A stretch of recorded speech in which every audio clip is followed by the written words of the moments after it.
গণেশের একটি দাঁত ভাঙা কেন জানেন? পুরাণ মতে মহর্ষি বেদব্যাস মহাভারত রচনার জন্য এমন একজন লেখক খুঁজছিলেন যিনি নিরবচ্ছিন্নভাবে লিখতে পারবেন।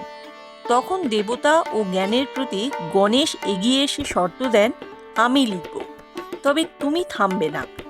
বেদব্যাসও পাল্টা শর্ত দেন, তুমি বুঝে তারপর লিখবে।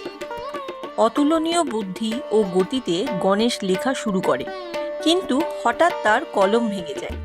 শর্ত, থামা যাবে না। তাই তিনি দ্বিধা না করে নিজের ডান দিকের একটি দাঁত ভেঙে নেন, সেটিকেই কলম বানিয়ে লেখা চালিয়ে যান।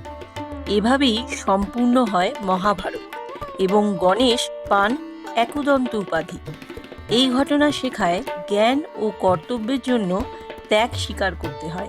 সত্যিকারের ভক্তি ও নিষ্ঠা মানে কাজের শেষ না হওয়া পর্যন্ত হার না মানা। এই ধরনের আরও গল্প জানতে হলে যুক্ত থাকুন মানিটেল চ্যানেলের সাথে। নমস্কার।